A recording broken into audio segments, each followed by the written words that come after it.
Kumusta na mo? Abi niyo mao kini ang kaduhang adlaw sa Misa de Gallo diri sa Senyor Santiago Apostol Paris Compostela, Davao de Oro. Ang ikaduhang Misa de Gallo diri kini gipahitabo sa bag-o apan wala pa mahuman nga gambalay nga simbahan.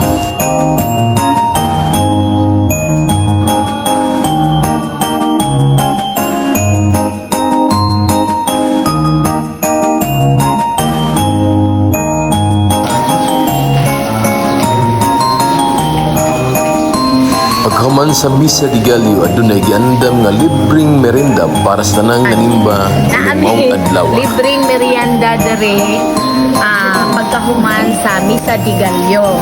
Karon kung gusto mo o ganahan mo mag-sponsors, pwede ra ninyo i-contact ko.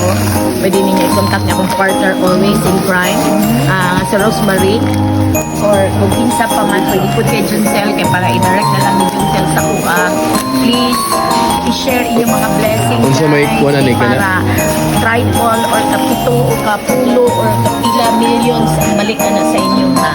Unsa man ni gabsa unsa lang ipangkuan ba sa pang Dili, snack? kaya naka-tie up naman mi og arroz caldo from 16 to 23, arroz caldo, kape o pandesal ra gyud ang amoa kay maoy gusto sa mga tao init. Wala na tong katong mga Ang mga kakanin sa 24 na to siya. Sa 24 na ang full blast ato. Sa karon kanilang sa among i-serve kay ang mga tao labo na karon kay ulan-ulan gusto nila kani mga init sa tiyan. So nami itlog, nami arroz caldo, nami kape, nami pandesal. Usually kanang isa ka kuan pila may kuan raskaldo. 1,500 ang akong ginapangayuan na. Isa ka kaldero na po na no. Oh, niya ang mahurot naman sa isa kadlaw is nasa 8 Walo kaldero nagko. kaldero. Ginaba to ang membro sa Katusan sir. Kumusta imong pag kuan diri sir? Okay ra sir? Okay na kayo, sir.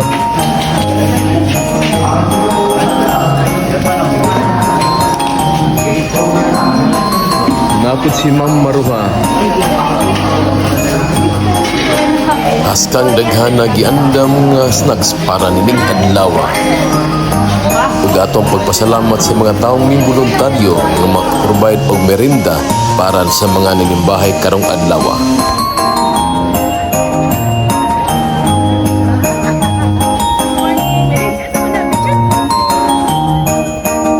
Karon dali pa jud ko kay nakasimba na po ko karon sa ikaduhang adlaw sa Misa de Gallo niya naana po ko nakapunan nga mamili ni Father karon nga ang si Maria Templo de Jesus. Okay. So malipayon kay ko nga ayam ko na ko sa Ginoo nga makalakupay ko hangtod sa siyam ka adlaw sa akong pagpangandam para sa akong kaugalingon. Dahil sa paghalad alang sa pagpaabot sa iyang adlaw nga natawhan. Isa man na imong gisnack karon. Arroz caldo. Sulit kayo, tingnan niya mo na eh. Kaning tagsa na kabros kaldo ba? Sayo kayo minaabot din magaganina niya. Kami kayo kay naigo sunimanan sa sulod sa simbahan. Nakasnack kay tao niya, nakasnack pag-isni pagkakuman. Okay kayo eh. Pawakog na ba? Ito na karon kay lami kayong arroz caldo mga kape nga gi dunit. Kami tayo magsimba. Kuan. Ay ano busog ah? Masuk ko sa caldo. Sa mystery din mo karon nakasimba pa ka nakasnacks pa gyud. Mayo kayo. Isa man na imong gikuan. Arroz caldo nga init kayo. Istorya din mo karon ma'am sa inyong grupo nag-sponsor ang Rotary. Mag-storya na nga ni. Nag-enjoy, malipay. Dili na itlog. Nindot yung kayo sa iyos kabuntagon, makaapil kita nining Misa de Gallo din pagkahuman, makahuguboy kita sa atong mga kauban, pinaagi ning libreng merenda. Mas daghang pagkaon panagambitan, labi kayo. Ikaw, pasiganahan po ka budunit para nining Salamat Misa guys, de Arroz Gallo. caldo. Thank you kayo. Merry Christmas.